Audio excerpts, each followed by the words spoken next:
Já foi, Emílio? Não abriu, não abriu. Abriu agora. Tá. Olá, pessoal, boa noite. Eu sou a Ana Flávia Marques, da campanha Lula Livre, e a gente está aqui hoje a convite especial da turma do Comitê de São Paulo, ao Emílio, a turma do Coletivo Resistência, do CCDL, do Comitê Estadual de São Paulo, fazendo uma live sobre um assunto muito importante, que a gente já fala frequentemente, mas que amanhã, dia 14, está na pauta do STF o julgamento sobre a decisão da competência e da decisão do Fachin. E para isso a gente está aqui hoje com a Tânia. A Tânia Oliveira é uma amiga nossa, parceira do comitê, parceira da comunicação do comitê em todas as horas, advogada, historiadora e pesquisadora em criminologia. Também faz parte da executiva nacional da ABJD, entidade também muito parceira nossa. E também com o Luiz Eduardo Greenhalgh, que a gente já conhece de histórias, que é membro fundador do PT, também é filiado de 74 a 80 ao MDB, partido que até então reunia a oposição civil à ditadura. Foi deputado federal por São Paulo e vice-prefeito de São Paulo no governo de Luiz Erundina, de 89 a 93. Sejam muito bem-vindos, Tânia e Leg, como é chamada, que nós vamos encurtar aqui também. Sejam bem-vindos aqui na nossa live, e queria começar perguntando para vocês o que a gente pode esperar de amanhã. Vai ter julgamento, não vai ter julgamento? Qual é o cenário do STF, já que a CPI embaralha, né, a pauta do próprio Supremo? Vamos começar com a Tânia e depois com o Luiz Eduardo Greenhalgh, mas antes eu quero abrir para o Emílio se apresentar, meu parceiro de live nesta noite. Obrigado, Ana. Sou Emílio, sou do Jornalistas Livres, do Coletivo Resistência aqui em São Paulo. A gente fez a campanha pelo Lula Livre e a gente está na luta aí para que amanhã o Brasil continue sorrindo e tendo uma esperança de mudança e que leve ao fim do governo Bolsonaro, essa tragédia que nós estamos vivendo. Ana, Vamos passar então para a Tânia e depois o Leg. Opa, já passou aí, né? Bom, gente, boa noite, Comitê Lula Livre, boa noite, Ana Flávia, boa noite, Emílio. Que honra poder participar de um debate aqui com o Luiz Eduardo Greenhalgh, nosso Leg, pessoa imprescindível em qualquer debate jurídico decente que se faça nesse país. Boa noite e obrigada a todas e todos que nos acompanham. Eu queria, antes de mais nada, prestar a minha total e restrita solidariedade a todos que perderam alguém que amam, entre as mais de 355 mil mortes para a Covid-19 no nosso país, vítimas desse vírus e da falta de política pública de um governo genocida. Eu já tinha comentado aqui a minha terceira live do dia, e aí já perdi o número de quantas vezes a gente já vem discutindo isso na última semana. Eu acho que, Ana, que para colocar, você pergunta o que o Supremo pode votar amanhã. Veja só, acho que independente até do que seja a inclusão em pauta dessa questão aí do respaldo à decisão do ministro Barroso sobre a CPI da Covid, sobre a CPI da pandemia, a questão é que o Supremo Tribunal Federal tem, na verdade, na mesa um grande imbróglio para resolver, né? Que é exatamente decidir, afinal de contas, o que eles vão votar. E eu acredito que isso vai ser discutido antes mesmo de discutir o mérito da causa propriamente dita, né? Ou seja, antes de discutir a decisão do ministro Edson Fachin sobre competência ou incompetência da 13ª Vara Federal de Curitiba, do juízo da 13ª Vara de Curitiba, para julgar os casos do ex-presidente Lula, o Supremo Tribunal Federal vai ter que, antes, discutir, afinal de contas, qual é a extensão dessa decisão. Porque sabemos todos que nesta mesma decisão, que anulou as 4 ações, que remeteu para Brasília, para começar a partir do recebimento da denúncia, o ministro Edson Fachin também determinou o arquivamento, né, a exclusão por extensão de nulidade, né, a perda de objeto por extensão de nulidade, portanto, o arquivamento, do outro habeas corpus, que trata da suspeição do juiz, que já foi decidido na segunda turma. Então, assim, vai acontecer amanhã? Bom, eu acredito que amanhã eles começam o debate, e tem que começar primeiro definindo, afinal de contas, o que é que vão julgar, para, em seguida, então, iniciar a discussão de mérito propriamente dito. Então, eu acho que, para começar respondendo a sua pergunta, é isso. Vou passar para o Leg também dar a sua visão desse cenário geral de partida, Leg. Bem, eu cumprimento a você, Ana Flávia, ao Emílio, a todos os companheiros e companheiras que estão nesta live. E eu não tenho nada a acrescentar ao que a Tânia disse. O meu pensamento é exatamente o que ela expôs, tá certo? Ainda que na pauta de amanhã no Supremo possa estar colocada a questão da CPI, a decisão do ministro Barroso, em seguida se vai adentrar a questão da incompetência, da decisão monocrática do ministro Fachin, no dia 8 de março, que julgou o juízo da 13ª Vara Criminal de Curitiba como incompetente para apreciação dos processos relativos ao presidente Lula, tá certo? E é isso mesmo, acho que antes de entrar no mérito, vão ter que julgar o que eles vão votar, né, e sobre o que eles vão começar a votar, e qual é a extensão. Eu não sei se, Ana Flávia, se eu posso dar um pitaco aqui. Eu acho que talvez fosse melhor a gente ouvir a Tânia e eu sobre uma visão geral desse processo da Lava Jato. Porque eu também acho, como ela acha, que o julgamento começa amanhã, mas não termina amanhã. Você corre sempre a possibilidade de um pedido de vistas, tá certo? Então, os julgamentos no Supremo se arrastam por 2, 3 sessões, então nós vamos começar amanhã. Mas eu acho que a decisão final do Supremo está no sentido de estabelecer a incompetência, o que o ministro... Bom, Tânia, deixa eu falar para você. Eu acho que talvez fosse melhor a gente conversar um pouco assim. Eu posso até começar a conversar, e quero te dizer que é uma satisfação imensa estar com você aqui, Tânia. E quero dar um testemunho público. Você é uma pessoa muito imprescindível nessa luta. Você é uma pessoa de uma capacidade de trabalho muito grande.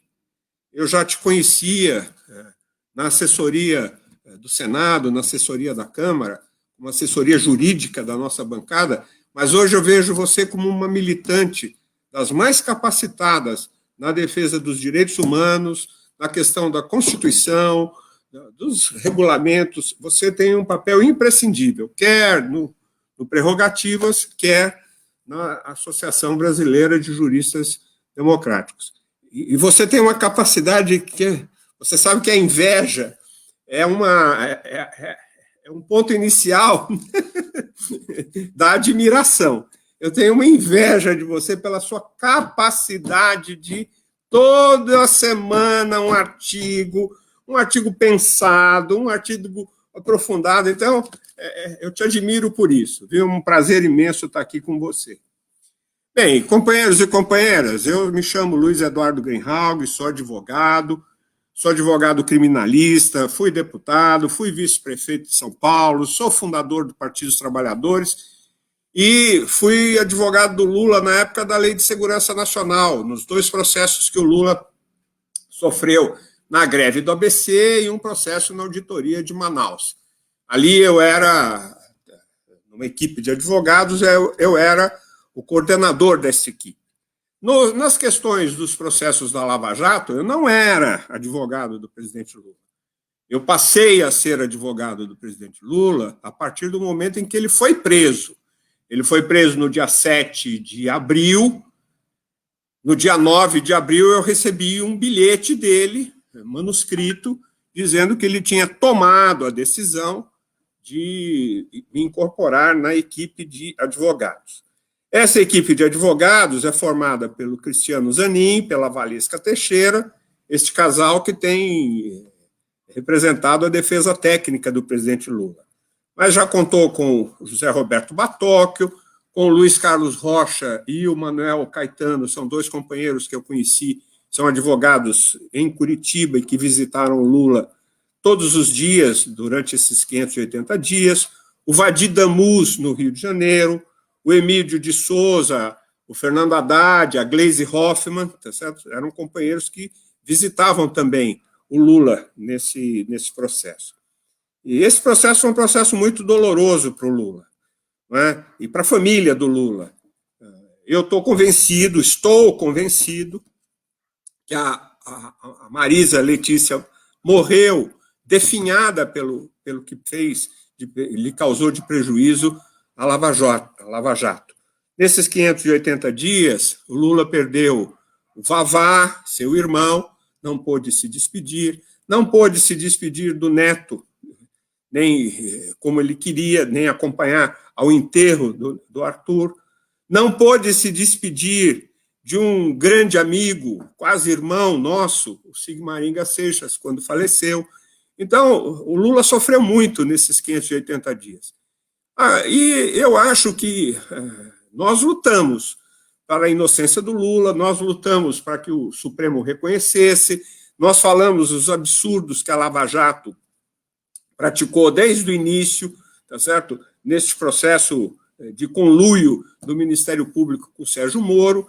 Muita gente não acreditava, achava que a gente estava errado, que era né, queixa de mal perdedor, era jus esperneandi nosso, e que nós estávamos errados, porque ali era um bastião da dignidade, da luta contra a corrupção. Não era nada disso. Esse Walter Delgatti, que foi esse hacker que entrou no Telegram e começou a pegar as mensagens e os diálogos do Sérgio Moro, tá certo? A Força Tarefa, esse rapaz, na minha opinião, vai precisar de ter um reconhecimento público, porque foi ele quem determinou, tá certo? O desmascaramento, a comprovação de tudo aquilo que a gente alegava, mas que as pessoas nos contrariavam, dizendo, vocês são do PT, vocês são lulistas, vocês isso, vocês aquilo, e vocês não têm como se defender e ficam inventando coisas, tá certo? E não era verdade, realmente não era verdade. Tudo aquilo que nós dissemos se comprovou e vem se comprovando. E mais nós vamos saber, porque não acabou. Não é? Bastou a gente entrar no Telegram e ver como é que se associavam para o cometimento de crimes o Sérgio Moro e os procuradores da Força Tarefa. Agora, na Operação Spoof, a gente está decodificando, né, com muito cuidado, porque é um material muito grande. Então, a cada semana, você vê que a defesa do presidente Lula entra com uma petição juntando mais notícias em relação a isso. Eu não vejo condições políticas do Supremo, tá certo, voltar a julgar como competente a 13ª vara em relação ao presidente Lula. Digo mais, eu não vejo como possibilidade hoje do Fachin reverter a questão da suspeição do Sérgio Moro em relação ao Lula. Eu não vejo. Embora eu veja o desespero do ministro Fachin em querer fazer isso. Veja só, como é que foram os últimos dias, o último mês, o mês e meio. O ministro Gilmar anunciou que ia julgar em breve o processo da suspeição, do qual ele tinha tido vistas, estava com vistas há mais de ano, e o ministro Fachin, então, desesperado, quis colocar em julgamento um habeas corpus sobre suspeição, não sobre a suspeição do Sérgio Moro, mas sobre a suspeição do Thompson Flores e os desembargadores do TRF4. Porque não sei se vocês se lembram, quando saiu a sentença do triplex, que foi o processo, nós apelamos, e o processo foi para o TRF, antes do juiz Thompson Flores ler a sentença, ter conhecimento da sentença. Ele deu uma entrevista dizendo que a sentença era irrepreensível, a sentença do Moro, era irrepreensível, e essa sentença iria fazer parte dos anais históricos do Poder Judiciário. Aí a moça perguntou, mas o senhor já leu? Ele falou, ainda não tive conhecimento em detalhes, quer dizer. Então, com base nisso, o cara não leu a sentença, já estava dizendo que a sentença era irrepreensível, a defesa do Lula entrou com a arguição de suspeição. E o Fachin, vendo a suspeição do Moro, quis entrar para julgar a suspeição do Thompson Flores para jogar poeira, tá certo? Aos olhos da população. A defesa do presidente Lula, o Cristiano e a Valesca desistiram deste habeas corpus. Então, o Fachin ficou nu. O que ele fez? Ele foi obrigado, então, a falar, bom, eu vou julgar a incompetência, declarar a incompetência da 13ª Vara, e no bojo dessa decisão, para resguardar o Moro e tentar salvar a Lava Jato, eu vou dizer que estão prejudicados os habeas corpus, outros, entre os quais o da suspeição. Essa manobra não deu certo. Por quê? Porque o ministro Gilmar Mendes, que tem muito mais sagacidade do que o próprio Fachin, rapidamente trouxe no dia seguinte para a votação o processo da suspeição. E o processo da suspeição acabou sendo julgado, tá certo? O habeas corpus foi concedido, a ordem foi deferida por 3-2, tá certo? Então, o que amanhã, agora o que o Fachin quer fazer? A Procuradoria-Geral apelou da decisão dele de incompetência, ele tem dito na Veja, em outras entrevistas que ele tem dado, que é possível, sim, o plenário mudar a decisão monocrática dele. O que ele quer? Ele quer dizer o seguinte, Supremo, vamos fazer uma barganha. Eu sou defensor da Lava Jato, eu sou defensor do Sérgio Moro. Então, eu recuo e concedo a incompetência dele. Mas, por favor, não vamos dizer que o Sérgio Moro é suspeito, porque senão todos os outros acusados vão arguir suspeição dele e vai acabar a Lava Jato. O que o Fachin quer é defender a existência da Lava Jato. Eu acho que a Lava Jato está desmoralizada. Não só ele, né, Leg? Eu vou te lembrar que hoje, não só ele, vou te lembrar que hoje o Grupo Globo fez um editorial dizendo que é a última chance do STF salvar a Lava Jato. Ou seja, o que a gente vê hoje aqui tem umas viúvas, né, do lavajatismo, que, na verdade, é o braço jurídico do bolsonarismo hoje também, tem uma vértice, né? Teve aquele rompimento entre o Sérgio Moro, mas o Cássio Nunes, né, ou outros também, né, tem debatido por esse viés de salvar a Lava Jato. Então, é importante lembrar porque configura, ajuda e reforça a tese do lawfare, né, que a gente está falando há tanto tempo. Tânia também já participou várias vezes de momentos como esse. Então, queria só introduzir isso e deixar aberto aqui, viu, Tânia? Quando você vê a oportunidade, também vai conversando aqui. É claro que a gente está tendo uma aula com o Leg, mas... Não tem aula, não. Eu estou achando o que eu acho isso.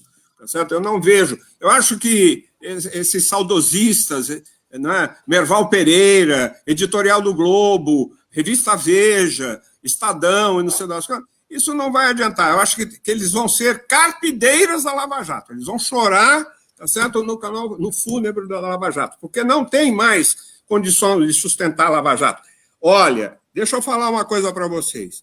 Tudo o que saiu naquele Glenn Greenwald, lá do Intercept, tudo que saiu no Telegram, tudo que a defesa do Lula pegou a mando do ministro Lewandowski, da operação Spoofing, ainda não tem 10%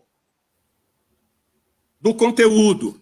E são escandalosos os conteúdos. Nós sabemos muito hoje. O que já veio à tona já nos dá o ar de levantar um pouco a cabeça, de dizer, olha, eu não falei para vocês que era assim, eu não falei que estava acontecendo isso, e não sei das quantas e tal, mas ainda muitas coisas vão piorar, tá certo? Nós ainda vamos ficar assombrados, porque essa força-tarefa desse Deltão Dallagnol, Sérgio Moro, não sei das quantas, eles quiseram emparedar ministros do Supremo Tribunal Federal. Entendeu? É um negócio inacreditável, tá certo? Então, eles prejudicaram a economia, eles comprometeram a democracia, eles destruíram a Petrobras, eles destruíram empreiteiras brasileiras que tinham começado a construir grandes obras no exterior, eles prenderam Lula, eles incomunicaram Lula 580 dias numa cela, 5x5 num quarto, em que ele só podia ser visitado por 10 pessoas, entendeu? Um negócio inacreditável isso. E eles submeteram o país de joelhos perante os Estados Unidos. Eles traficaram documentos nos Estados Unidos, para o Departamento de Justiça dos Estados Unidos, para que os acionistas minoritários da Petrobras norte-americanos pudessem acionar a Petrobras numa ação de indenização. Pelo amor de Deus. Esses caras todos, tá certo? Vão acabar como vai acabar o Jair Bolsonaro, no Tribunal Penal Internacional. Escuta o que eu estou falando, por favor, porque eu acho que, né, eles não aguentam uma Associação Brasileira de Juristas Democráticos. Eles não aguentam um grupo Prerrogativas. Veja só o Merval Pereira 3 dias seguidos falando do Prerrogativas, entendeu? E o Prerrogativas nadando de braçada em cima deles. Eles não aguentam o Reinaldo Azevedo, a autocrítica do Reinaldo Azevedo. Companheiros, o Reinaldo Azevedo foi quem cunhou o termo petralha. Pelo amor de Deus. Quem viu a semana passada a entrevista dele junto ao presidente Lula mostra o que é uma autocrítica nessa questão. Esse menino, Felipe Neto, tem 40 milhões de seguidores, não sei das quantas, falava mal do PT, hoje defende a gente. Tá certo? O Eduardo Moreira, que era um rapaz brilhante, economista, ia ser banqueiro, virou. Entendeu? Então, a sociedade não é boba. O povo brasileiro não é bobo, eles vão entendendo essas coisas. Então, eu acho isso, não sei. Estou animado, não acho que o julgamento acaba amanhã, tá certo? Mas não vejo hoje nenhuma possibilidade do Supremo voltar atrás na questão do Lula. Se voltar, vai ser uma comoção nacional. E o Supremo vai perder, talvez, a última oportunidade que ele tenha de resgatar-se a si próprio. Falei muito, Tânia. Um beijo. Imagina. Não, foi ótimo, né, Emílio? Foi ótimo. Foi ótimo. É bom ver os otimistas. É bom. Eu acho que Olha, seria. eu tenho ouvido coisas boas sobre otimismo ultimamente. O pessoal tem gente falando, não, otimismo é antessala da derrota, coisa e tal. Eu tinha um amigo, Alípio Freire, que falava assim: de derrota em derrota até a vitória final. O Alípio, inclusive, que está com Covid, né, Leg? A gente manda toda força, energia positiva para a recuperação do Alípio. E, Tânia, é muito bom ouvir o Leg, mas a gente gostaria também de ouvir um pouquinho mais você sobre... você está otimista? Primeira coisa. E qual a diferença do otimismo para a vigilância, né? Que acho que a gente tem uma questão também, depois de um golpe, uma prisão solitária política, que meteram o Lula por mais de 580 dias, neste país a gente fica, né, um pouco descrente. Mas e você, Tânia, tá crente? Qual que é essa palavra? Eu tenho evitado até o termo otimista por causa disso que eu estou falando, né? Ultimamente o pessoal anda rechaçando esse negócio de otimismo, quase como se fosse ingenuidade. Veja só. Eu racionalmente entendo a mesma coisa que o Leg entende, né? Que não existe caminho para retrocesso nesse julgamento. O que eu acho que é razoável é que as pessoas sejam bem desconfiadas diante de tudo que a gente já vivenciou até aqui. A gente precisa entender que durante 7 anos, é o tempo que a Lava Jato completou agora, em março, o Supremo Tribunal Federal chancelou a Operação Lava Jato. Então, as pessoas têm mais do que motivos para ficar ficarem com o pé atrás, desconfiadas, imaginando o que pode acontecer. A gente também não pode deixar, e chancelou as coisas mais bárbaras, até hoje, assim, para além da prisão do ex-presidente Lula e tudo aquilo que aconteceu em torno dele, eu não canso de repetir que depois que o Supremo Tribunal Federal chancelou aquele grampo ilegal que envolveu a presidenta, então presidenta Dilma Rousseff, o Sérgio Moro recebeu a mensagem: você pode fazer tudo. Porque se você diz para um juiz que pegou um grampo que já era ilegal, porque tinha vencido o horário do grampo já, portanto, se o ex-presidente Lula estivesse conversando comigo, o grampo seria ilegal, né? Porque ele já estava fora do horário, né, que o grampo estava permitido. Depois disso, ele verificou que tinha um diálogo com a presidenta da República. O que um juiz sério faz? Para e manda tudo para o Supremo. E ele fez o quê? Ele pegou tudo e mandou para a Rede Globo. São 3 ilegalidades em uma só, né? São 3, na verdade, né? O grampo ilegal, a presença da presidenta e o levantamento do sigilo. Então, assim, depois, quando o Sérgio Moro passou incólume por aquilo, a mensagem que ele recebeu foi: eu posso tudo. Né? O Supremo disse que eu posso tudo. Então, assim, o Supremo Tribunal... Então, as pessoas têm motivo para desconfiar que alguma coisa pode acontecer, que pode ter reversão. E junte-se ao fato de que existem ministros considerados lavajatistas, que defendem a Lava Jato, na composição do Supremo Tribunal Federal, né? Então, assim, eu não tenho a menor dúvida que dormem e acordam pensando qual é o melhor jeitinho que podem dar nisso, né? Então, o que não existe, no meu ponto de vista, é uma unanimidade entre eles de qual seria o melhor caminho. Mas veja só, Leg, existem algumas armadilhas que são assim. Eu também acho que o Supremo não tem, de forma pragmática, como retroceder nessas 2 decisões. Primeiro, porque existe o debate sobre soberania, é muito importante que as pessoas entendam, tenho procurado repetir isso nas lives, porque sinto que isso faz bem parte da confusão, que não existe hierarquia entre turma e plenário. O Supremo Tribunal Federal tem 2 turmas, primeira e segunda turma, e tem o plenário que reúne todos eles. Os 3 colegiados são soberanos. Uma decisão de turma não tem recurso da decisão de turma para o plenário. Ela é soberana, encerra. Então, esse é o primeiro debate. O segundo debate é que, nesse debate das ilegalidades, das exceções de nulidades, como a gente chama em processo penal, a decisão sobre suspeição antecede qualquer outra. É a primeira que tem que obrigatoriamente ser julgada, porque tem um dispositivo textual no Código de Processo Penal que diz isso.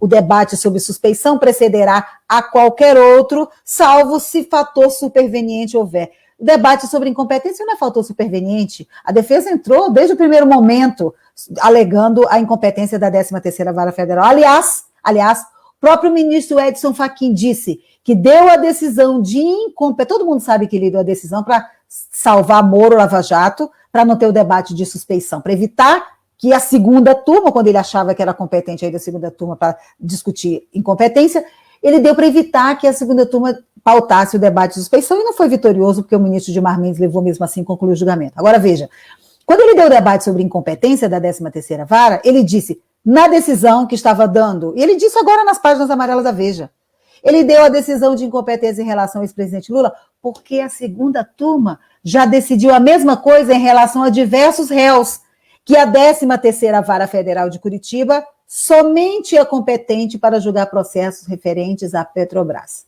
que não é o caso do ex-presidente Lula, né? Mais que a gente discuta as aberrações dessas acusações, mas não se relaciona com a Petrobras. Então ele disse que a decisão de incompetência é se rendendo ao colegiado da segunda turma. Como ele perdeu o debate e a suspeição foi julgada, o que ele fez? Ele está igual menino teimoso, né? Bate o pé, leva a bola, o dono da bola, né? Vou perder o jogo, então leva a bola embora. O que ele fez? A Procuradoria-Geral da República entra com o agravo da decisão dele, e a primeira linha que tem na decisão dele é avoco o plenário. Ele tira da turma e leva para o plenário. E, obviamente, cria esse imbróglio louco que a gente tem que demorar um tempão para explicar. Vai muito além do juridiquês ou de processo penal, que já é uma coisa chatinha de explicar, mas não é por isso que a gente está tendo essa dificuldade de explicar. Está tendo dificuldade de explicar porque eles criaram realmente um grande imbróglio jurídico. Você tem uma decisão de incompetência que extingue uma decisão de suspeição, quer dizer, um habeas corpus de suspeição, que já foi decidido. Então, você tem um debate no plenário que vai tratar, ainda que tangencialmente ou por exclusão, de um debate que já foi encerrado numa turma. Então, só esse debate só esse debate regimental, eles vão ter que esclarecer antes. Agora, Leg, eu ia te falar do armadilha, é o seguinte, no momento em que, vamos supor, vamos trabalhar por hipótese que o Gilmar levante isso em questão de ordem e ele retire, então ele apartou, ele retira o debate de suspeição de dentro do debate de incompetência, e aí ele diz, agora o que está sendo discutido é só a questão da competência. Nesse caso específico, eu acho que corre um risco de derrubar a decisão de competência. Especificamente nesse caso, porque aí eu acho que os lavajatistas lá, aquele turminha lá, se o Fachin dá por perdido o debate de suspeição, quer dizer, se tira dessa decisão, se ele dá por perdido, ele se sente livre para votar como quiser, inclusive sobre a questão de competência, e os demais também. Então, mas eu acho que, assim, do ponto de vista da política, eu concordo totalmente com você, o cenário para isso é completamente desfavorável, acho que já ficou muito claro, seria completamente absurdo ter qualquer retrocesso nessas decisões, absurdo jurídico, né? É completamente antijurídico mesmo ter qualquer retrocesso nessas decisões. E o Supremo Tribunal Federal, até por ter salvaguardado a Lava Jato até aqui, tem a obrigação de mostrar agora, afinal de contas, se ele é ou não um tribunal que pretende ainda ser respeitado como o topo da pirâmide do sistema de justiça do nosso país e do poder judiciário, e respeitar a Constituição Federal, né? E respeitar os princípios do devido processo legal constitucional, que dizem, fundamentalmente, que não pode existir juízo ou tribunal de exceção. É importante, Tânia, você falar isso, porque o presidente Lula sempre fala para a gente, né, quando a gente reúne com ele, que é para lembrar que o caso dele é um caso político, não um caso jurídico, né? Tem muito essa dimensão política. Então, é muito importante mostrar essas irregularidades do que estão acontecendo no STF, porque esse grande imbróglio começou quando começaram a ter uma lei para o Lula e uma lei para o resto, né? E esse resto ainda bastante problemática, né? Para a gente fazer, inclusive, se a gente olhar a população carcerária, quem que é, mas não é esse debate, mas sempre foi colocada essa dimensão política. Então, é muito importante a gente perceber que, embora o cenário seja mais favorável, ou seja, a gente vem de uma vitória muito importante, que é a suspeição, a gente não pode esquecer que há forças que estão se movimentando, como foi o caso hoje exemplificado no editorial do Globo. É bom a gente lembrar aqui que os veículos de comunicação, os monopólios de comunicação no Brasil, sempre têm uma função a mais, eles são a voz, né, representam vozes de outros setores, principalmente alguns setores econômicos. Mas a gente sabe que Lula falando, né? Lula traz esperança, as possibilidades de Lula a gente ter Lula livre por inteiro, como a gente fala, é muito bom para o Brasil. Queria lembrar aqui, sobre essa discussão que a Tânia fez também, pessoal, que a defesa peticionou no dia 18 de março, essa questão de que a discussão teria que ser feita toda na segunda turma, inclusive para não aumentar mais a confusão jurídica, né, Leg, Tânia? Então, a defesa vem fazendo um papel formidável, já se precaveram lá antes, já mostraram, aqui que é o legal, é colocar a discussão na segunda turma. Mas, voltando agora para essa dimensão política, queria que vocês... Oi, Emílio, pode falar. Eu queria falar um pouquinho sobre essa questão da dimensão política. Queria que vocês comentassem um pouco toda a confusão dos áudios do Jorge Cajuru e do Bolsonaro. Não é tanto pelos áudios, é muito mais pelos desdobramentos, porque há pedidos, inclusive, de impeachment de ministros do Supremo, que foram protocolados. Hoje, uma nova decisão da Carmen Lúcia sobre a questão do genocídio. Quer dizer, o clima político, é isso que eu quero me referir, está muito quente, né? E os ataques sucessivos que o bolsonarismo tem feito ao Supremo. Isso, de certa forma, não pode ajudar a criar um clima mais favorável às teses da defesa do Lula? Eu acho que eu queria ouvir um pouco vocês sobre esse cenário político que vai, obviamente, estar no meio de toda essa decisão aí. Eu não sei, você quer começar, Leg, falando? Você está no centro dos acontecimentos, Tânia. Você está em Brasília. Você está no... Eu gostaria de estar aí onde você está para saber o intramuros, que você... Estou te escutando. Pode falar, Tânia, por favor. Não, assim, Emílio, o que eu acho é que o Brasil, a coisa é bem profunda. Acho que nós vivemos uma crise das instituições brasileiras, das instituições democráticas, uma crise entre as instituições e internas a elas. Então, só isso daria um bocado de lives aqui para a gente discutir, mas eu vou tratar superficialmente dizendo o seguinte: nessa crise que se estabelece das instituições, no último ano, sobretudo no último ano, que começa com o processo de pandemia, o Supremo Tribunal Federal virou o verdadeiro antagonista do governo Bolsonaro. Né? Se vocês prestarem atenção, daquela decisão do Supremo Tribunal Federal que disse que os estados e municípios também tinham autonomia para gerir as questões referentes à pandemia e, portanto, autonomia para decretar isolamento, lockdown, etc., o governo Bolsonaro começou a dizer que não podia fazer nada nos estados. Essa discussão veio até agora. Nunca pôde fazer nada, porque o Supremo disse que quem tinha que fazer eram os governadores e os prefeitos. De lá para cá, o Supremo Tribunal Federal deu diversas decisões que não apenas desagradaram o governo Bolsonaro, mas que fizeram com que o governo Bolsonaro fosse para o ataque ataque ao Supremo Tribunal Federal. Às vezes ele teve que ficar quieto. A prisão de militantes bolsonaristas também, a prisão de um deputado bolsonarista também, ele teve que ficar quieto, mas ele engoliu quieto porque ele foi obrigado a engolir, porque isso o afetou demais. Então, só nas 2 últimas semanas, gente, o Supremo Tribunal Federal cassou decreto de armas. Supremo Tribunal Federal mandou instalar uma CPI, e o Supremo Tribunal, assim, as 2 últimas decisões mais recentes são essas duas. Sim, e o Supremo Tribunal Federal impediu que os templos reabrissem. 3 pautas diretamente assim no estômago, né, do governo Bolsonaro. 3 pautas fundamentais para ele. Então, ele tem hoje, o Poder Executivo hoje tem no Poder Judiciário, que na verdade no Supremo Tribunal Federal, o governo Bolsonaro tem no Supremo Tribunal Federal um antagonista. Isso, obviamente, tem reflexos em qualquer coisa que seja pautada no Supremo Tribunal Federal. A própria discussão de Lei de Segurança Nacional, que está lá com Gilmar para pautar, e essa discussão também que se refere agora o que tem a ver com o ex-presidente Lula e esse caso da Lava Jato, né? Ainda que alguns tentem descolar Lava Jato do governo Bolsonaro, porque o Moro e o Bolsonaro romperam, né? Mas ainda assim, isso tem ligação direta, né?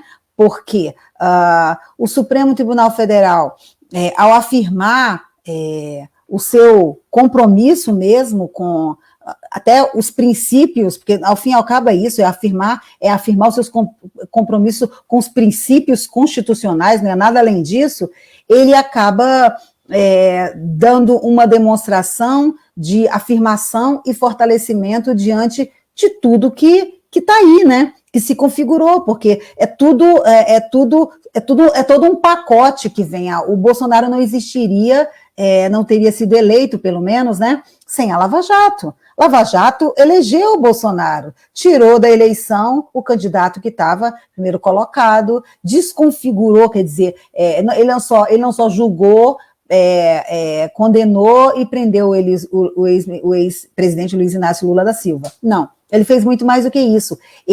Como o Pedro Serrano usa muito essa expressão, ele desumanizou o ex-presidente Lula, né, como se fosse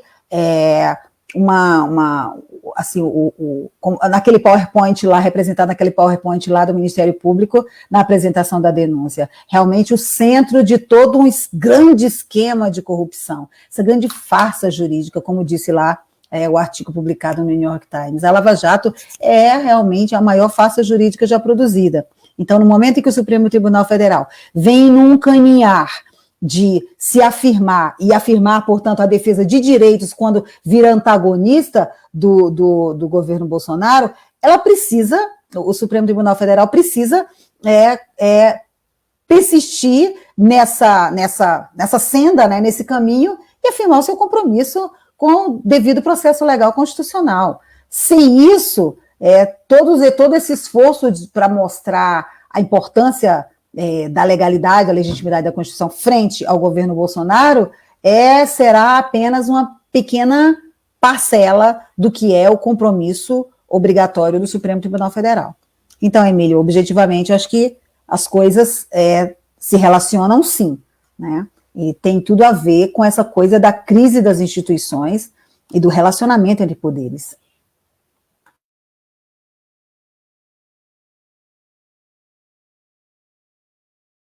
O microfone, Emílio, está desligado. Não, o Luiz Eduardo não gostaria de responder também sobre essa questão? Não, eu acho isso que a Tânia, nós temos muita unidade, eu acho que o que a Tânia falou é isso mesmo. Eu tenho uma visão, veja só, eu não quero ser...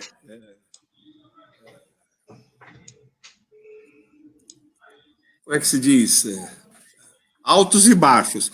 A minha primeira intervenção foi uma intervenção positiva, esperançosa, confiante, tá certo? Agora, a minha análise sobre o governo Bolsonaro não é boa para o futuro. Eu acho que o governo Bolsonaro, e ele próprio, está procurando uma forma de intervenção, tá certo, nas questões de Estado de Direito, de rompimento da barreira do Estado de Direito. Tá certo? Ele está tentando. Vamos nos lembrar, o primeiro cara que se manifestou foi um dos filhos dele, dizendo, não,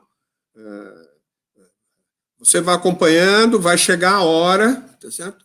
Que nós vamos ter que romper essa situação. Depois disso, o Bolsonaro falou, para mexer no Supremo, basta um cabo e 2 soldados. Não sei mais ou menos, mas era mais ou menos... Então, depois aconteceram os atos pedindo a volta do AI-5, dos militares e o fechamento do Congresso e do Supremo Tribunal Federal. Depois, houve uma prodigalização do uso da Lei de Segurança Nacional de novo. A Lei de Segurança Nacional está em vigor, mas não estava sendo usada. Agora está em vigor, está sendo usada. Ele, reiteradas vezes, tem melhorado a situação da condição de particulares terem acesso a armas. Hoje entra em vigor mais um desses decretos para facilitar o uso de armas, tá certo? Ainda que a ministra Rosa Weber tenha diminuído isso. Então, o Bolsonaro ontem no Facebook ou no Instagram, não sei, uma coisa dessa, falou, olha, vocês se preparem, porque fiquem atentos. Então, eu tenho a impressão, tá certo? Tenho impressão não, eu fui deputado com o Bolsonaro, brigando dia e noite com ele. Ele contra o sem terra, eu defendendo o sem terra. Ele contra a anistia, eu defendendo a anistia. Ele a favor da ditadura, eu contra a ditadura. Ele contra os direitos humanos, entendeu? Então, depois eu até me dou graças a Deus que eu parei de ser deputado em 2005 e depois ele me substituiu pela Maria do Rosário, tá vendo? E continuou em cima. Quer dizer, essa é uma situação. Ele é um cara obcecado, ele é um cara paranoico. Então, eu tenho a impressão que ele persegue o seguinte: se eu estiver bem, eu vou levando do jeito que está. Se eu estiver em perigo, eu posso tentar uma situação de ruptura.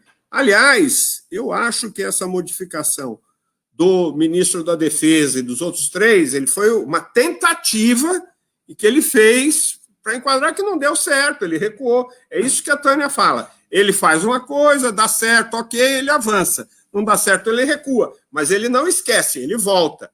Então, eu acho que nós vamos ter que tomar muito cuidado o ano que vem nas eleições. Por quê?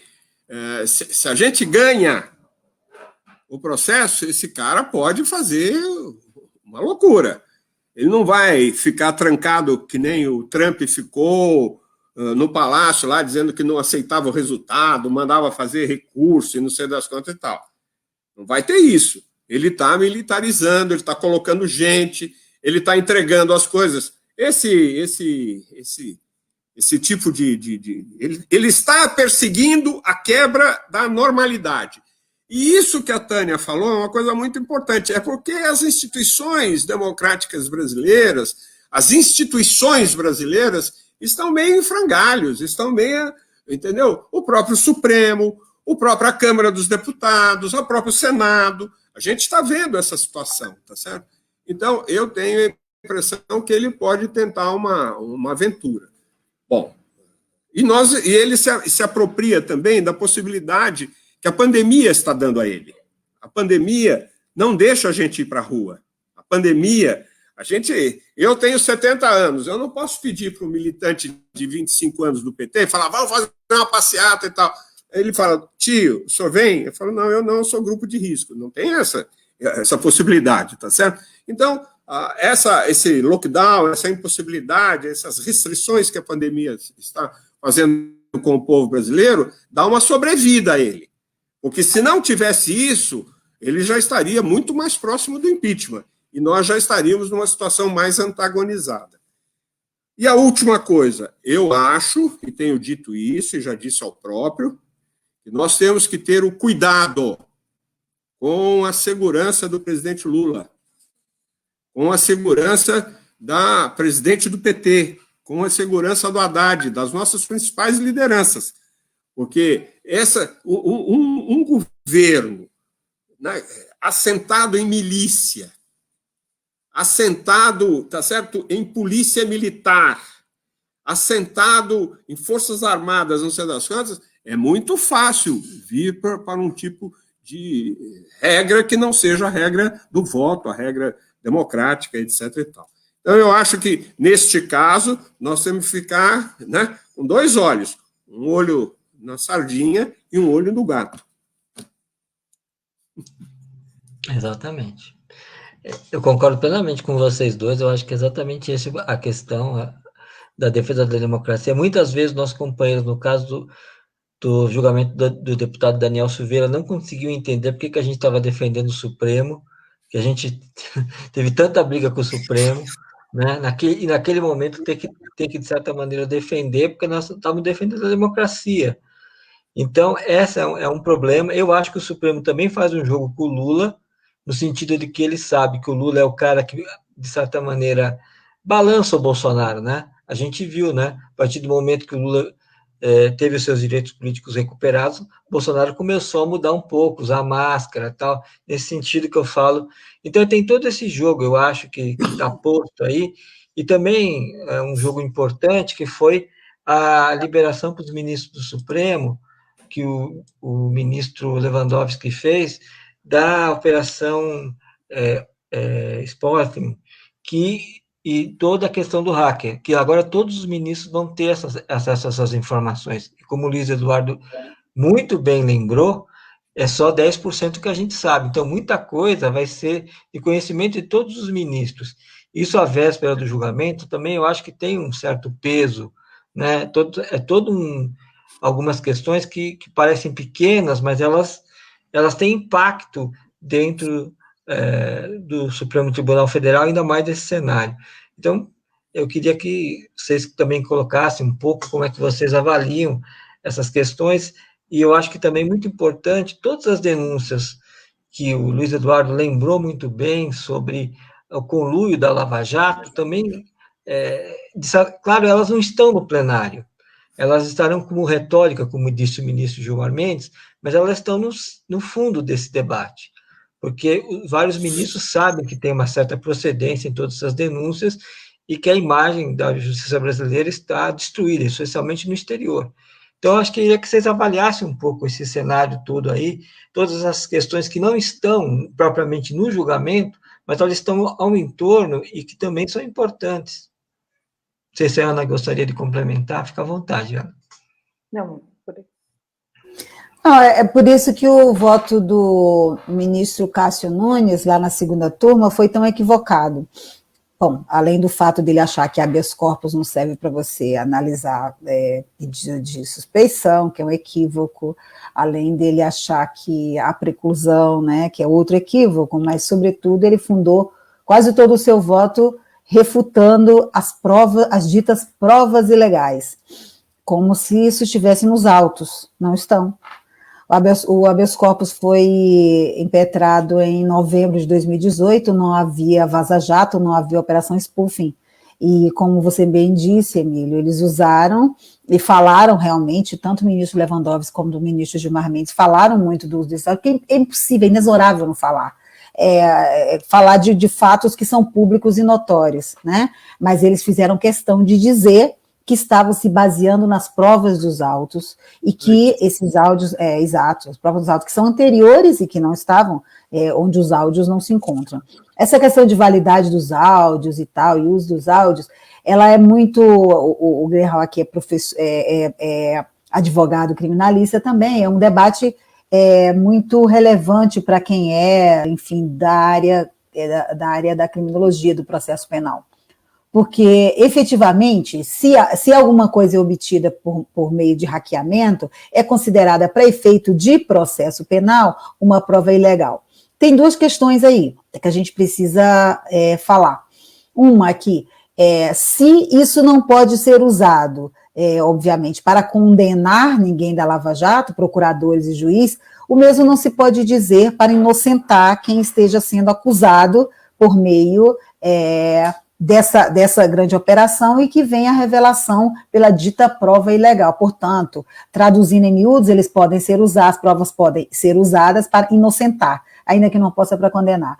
Aí agora, eu tenho uma outra questão, porque tem muita gente falando nessa coisa de julgamento do Sérgio Moro e do pessoal da Operação Lava Jato. Na verdade, existem tantas provas que não fazem parte desses áudios, quando se quiser acusar Dallagnol e sua turma e Sérgio Moro, que é uma bobagem ficar pensando se vamos usar ou não vamos usar esses áudios depois, quando isso for uma questão. Veja só, vou dar um exemplo prático. Nos acordos de colaboração premiada, aparece lá, com a Odebrecht, por exemplo, aparece lá a participação de agentes norte-americanos. Isso.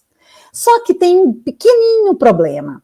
Para que exista a participação de autoridades estrangeiras em processo aqui, aliás, em qualquer situação, para que possam atuar aqui no Brasil, é preciso que tenha assinatura de uma coisa chamada Acordo de Cooperação Internacional em Matéria Penal.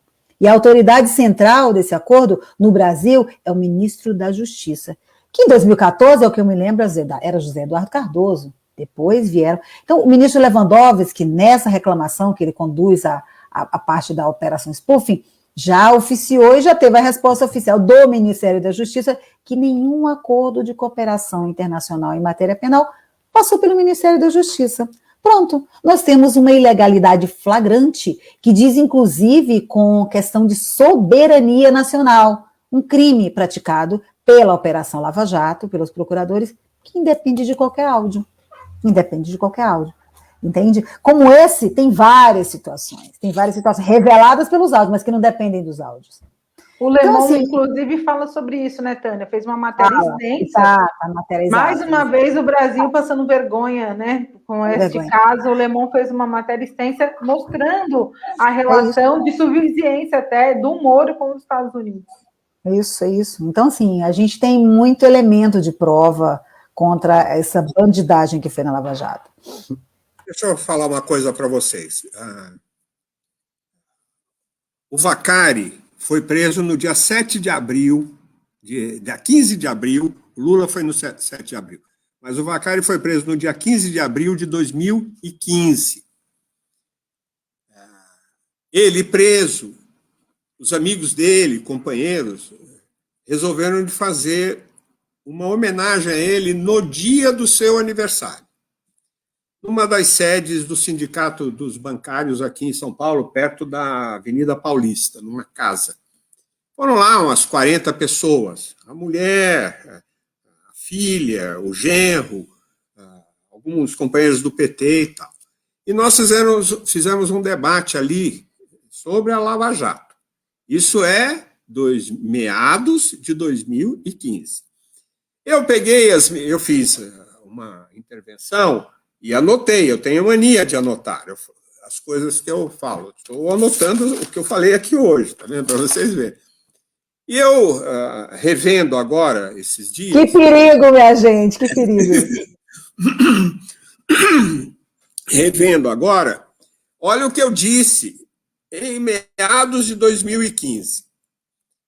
Que essa situação da Lava Jato tinha o dedo dos Estados Unidos, que os Estados Unidos ajudaram a dar o golpe em relação a Dilma, que tinha o dedo dos Estados Unidos para acabar com a Petrobras por causa do pré-sal, que tinha o dedo dos Estados Unidos para acabarem com as empreiteiras brasileiras que estavam começando a construir no exterior e ganhar concorrências internacionais, que era um absurdo que todos esses processos fossem parar em Curitiba, porque é evidente que o juízo de Curitiba era incompetente, o posto da Lava Jato é em Brasília, o sítio do Lula em Atibaia, Bragança, o apartamento é no Guarujá, ele mora em São Bernardo, a Petrobras era no Rio de Janeiro. O que vai parar tudo lá em Curitiba? Disse que tinha métodos ilegais de apuração, porque naquele momento havia uma denúncia, não sei se vocês se lembram, que tinham instalado na cela do tal do Alberto Youssef um microfone. Lembra disso? Falei das delações premiadas forçadas, porque eu já tinha uma informação, tá certo? Conversando com o Nélio Machado sobre um cliente dele, e o Nélio falou que o cliente estava sendo forçado a fazer delação, tá certo? E que havia uma pessoa que representava o Sérgio Moro na pressão ao acusado de fazer a delação, uma tal de doutora Elizabeth Catapreta. Essa doutora Elizabeth Catapreta ficou especialista em delação premiada da Lava Jato, cobrava 5 milhões por cada acordo de delação que fazia. Quando juntou 50 milhões, deu no pé, está nos Estados Unidos, casada com um cara da Polícia Federal, sumiu, tá certo? Foi substituída por um tal de doutor Arnes, que era sócio da mulher do Sérgio Moro. Então eu falei, olha, isso aqui está tudo bichado, isso aqui está tudo... é uma ilegalidade, tá certo? Como é que se explica que o Sérgio Moro, no ano passado, tenha ido 17 vezes aos Estados Unidos? Eu disse isso em meados de 2015. Alguma coisa tem a ver com os Estados Unidos. A colaboração por fora das informações ao Departamento de Justiça americano e talvez aos da Suíça. Olha só, Tânia, por Deus do céu, eu estou lendo aqui, tá certo? E entregaram documentos, provavelmente eles estão entregando documentos para o Departamento de Justiça americano. Isso aqui, 2015. Agora está tudo comprovado por essa tal da Operação Spoofing. Eu estou lendo e degravando e tirando as coisas por causa das coisas que interessam ao Lula. Mas tudo isso que, né, eu vaticinei, induzi, intuí, tá certo? Em 2015, está sendo comprovado. Por isso eu digo para vocês, tem 10%. Tem coisas mais graves ainda. Tem coisas muito mais graves, tá certo? E gostaria, eu não falei, não sei, mas estou intuindo aqui também, né? Que se o Lewandowski deu essa operação spoofing a conhecer aos demais ministros, é porque ele começa a perceber o que tem contra as articulações contra o Supremo e feitos pela turma lá de Curitiba. A Tânia falou o quê? A força-tarefa lá de Curitiba, como é que você falou? Os meninos lá, os endeusados lá de Curitiba. Mas, veja só, a gente sabia, tinha intuição, agora está provado. Então, eu acho muito difícil o Supremo ter condições de voltar. É verdade, a Tânia falou e eu acho também. A gente tem que ter um otimismo, mas com desconfiança, tá certo? Estou de acordo com isso. É sempre bom lembrar a frase do Gramsci, né? Pessimismo da razão, otimismo da vontade. Então, elas estão um pouco nessa toada, né? Emílio, Tânia, Leg. E é muito importante fazer esses apontamentos. A defesa fez, inclusive, até mesmo antes da spoofing, a defesa do Lula, que pediu as informações todas, né? Que envolviam e pediu para que fosse apurado se havia ou não a legalidade, o caminho legal disso, através do Ministério, do próprio, de outros entes que seriam responsáveis pelo acordo. E é bom lembrar também que o Moro hoje recebe em dólar, né? Ele fez essa confusão toda, tentou ficar na política, não ficou na política, não sabe há quanto tempo, mas hoje está recebendo em dólar, sendo sócio-diretor da empresa que faz a gestão da massa falida e o compliance de várias empresas que ele mesmo ajudou a enterrar. A Central Única dos Trabalhadores, CUT, e o Diese também fez um levantamento sobre os prejuízos da Lava Jato na economia. Então, isso tem muito a ver com o emprego, né, com a falta de emprego, com essa situação de áreas como a construção civil se encontra hoje no Brasil, e a própria cadeia de valor da Petrobras, né? A gente não pode esquecer disso também. Emílio, está com você a bola. Tem mais alguma pergunta para a Tânia, para o Leg? Foi muito, muito proveitoso esse encontro aqui nosso. Se vocês também quiserem falar algo mais, a gente está seguindo aqui para o nosso horário. Só quero dizer para a Tânia, para ela continuar escrevendo e me mandando que eu leio, viu? E gosto muito. Então, verdade. Ela é uma máquina, né? Que honra, que honra. É uma leitura privilegiada essa. Eu leio e acompanho. Eu fico com admiração por ela ter essa força de vontade. É uma pessoa importante no cenário. Amanhã, se a gente conseguir decretar a incompetência, se a gente conseguir manter a suspeição do Moro, pessoas como a Tânia, a Carol, os companheiros da ABJD, os companheiros do Grupo Prerrogativas, tá certo? Os companheiros do 247, do Diário do Centro do Mundo, as pessoas que nos defenderam, os companheiros do MST, do Moab, que fizeram aquela vigília. Vocês não conseguem imaginar o que é você chegar lá num quarto de 4 por 7 metros, 28 metros quadrados, tá certo? E de manhã, sozinho, sem falar com ninguém, e um grupo de pessoas falando: bom dia, presidente Lula. Na hora do almoço, boa tarde, presidente Lula. Na hora do jantar, boa noite, presidente Lula. Várias vezes o Lula me disse: Greenhalgh, tem dia que eu levanto aqui de manhã, que eu olho aonde que eu estou, eu fico perguntando para mim, por que eu estou aqui? Mas o que é que eu fiz para estar aqui?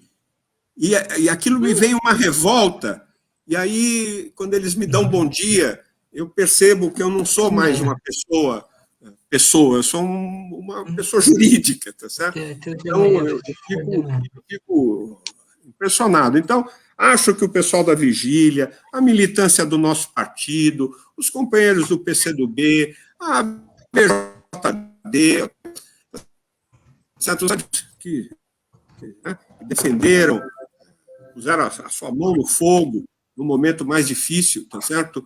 E em defesa do presidente Lula, da sua inocência, a gente vai ser vitorioso amanhã, e essa vitória muito cabe a pessoas como a Tânia. A Tânia é maravilhosa, sempre ajuda a gente muito. Antes de passar para a Tânia, eu vou lembrar que tem um monte de gente aqui falando da contribuição de vocês. Há tempos que eu não ouvi o Leg brilhante, diz a Sueli Maria Pinto Tosato. A Tânia é uma mulher imprescindível nessa luta. Muitos comentários aqui elogiando vocês no chat. Retrocesso é golpe, lembrando, né, para a gente ficar sempre em vigília. Queremos vacina, que bom ouvir esses juristas competentes. Então, eu queria agradecer também a turma que nos acompanha, que nos escuta. A gente sabe que tem várias lives acontecendo. Hoje mesmo, nossos participantes aqui, convidados, chegaram de 3. Amanhã deve ter muitas outras, né? E a gente vai ficar nesse estado de alerta, como a gente costuma dizer, né, Tânia? Eu vou passar para a Tânia, Emílio. Depois a gente volta e eu queria falar da agenda de amanhã, porque amanhã também tem a agenda da campanha Lula Livre em vários lugares, só para anunciar quem quiser participar também. Tânia? Tá, então eu queria despedir mesmo, falar de novo que é um prazer imenso poder discutir com o Leg. Faz um tempinho que a gente não se via, mas é uma pessoa, e ouvir esses elogios aí, eu vou gravar isso aqui para depois colocar lá no Lattes, né, porque dá um jeito de transcrever, porque, na verdade, amigos são para isso também, sincero, né? Mas é um prazer imenso, é uma honra mesmo. E agradecer aí a Ana e o Emílio, né, nosso Comitê Lula Livre, aguerrido, né, nessa luta. E hoje, uma das lives que eu participei foi com o pessoal da Central de Movimentos Populares. Eu disse lá o que agora repito aqui. Na verdade, e o Leg cita com muita propriedade tudo que foi, né, a vigília, todo aquele processo durante a prisão do ex-presidente Lula, e mesmo após, né, ele ter saído de lá, porque continuou. Na verdade, essa luta realmente que vem dessa energia da sociedade organizada em torno dessa pauta, que é uma pauta por justiça, muito mais do que pela liberdade de um homem, é uma pauta por justiça social, né? Ele é o símbolo dessa luta social em nome de um devido processo legal constitucional, que foi uma conquista da nossa democracia, do nosso processo de redemocratização que culminou com a Constituição Federal de 88. Então, eu penso que o Supremo Tribunal Federal precisa, nesse momento, resgatar a credibilidade do Poder Judiciário, e, para isso, ele tem que confirmar tanto a incompetência da 13ª Vara Federal, quanto ao reconhecer a suspeição do ex-juiz Sérgio Moro, que já está definitivamente decretada na segunda turma. E é preciso fazer justiça para o ex-presidente Lula, porque nada vai devolver a ele os 580 dias que ele ficou preso naquele cubículo, como o Leg lembra.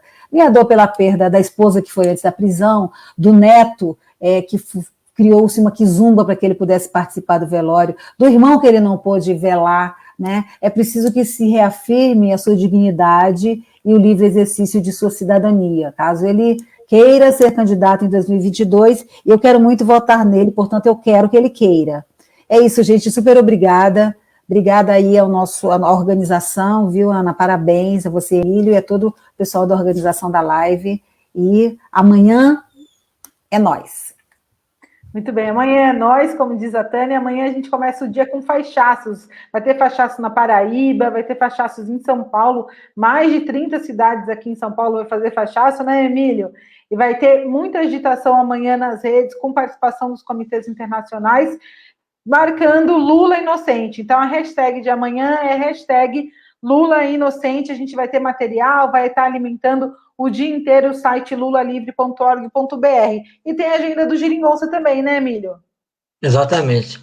Amanhã o Geringonça, às 10h30 da manhã, faz um programa especial com todas essas mobilizações que vão estar ocorrendo pelo Brasil. Vai ser aqui por essas mesmas redes que fizeram essa live hoje, vai pelo CCDL, o Comitê Resistência, os jornalistas livres também vão transmitir esse momento. Também tem um tuitaço, né? Acho que amanhã, não tem, Ana? Tem, tuitaço amanhã com a hashtag Lula Inocente. Então, Tânia, Leg, se vocês verem alguma coisa, se participarem em grupo de WhatsApp, Twitter, ajuda a gente amanhã com a tag Lula Inocente para comentar não só o julgamento, mas como defender mais uma oportunidade da gente defender o ex-presidente Lula, porque a gente faz tudo isso porque não é só por Lula, é pelo nosso Brasil. Então, boa noite, Emílio, boa noite, Grihalg, boa noite, Tânia. Muito obrigado por passar esse tempo aqui com vocês.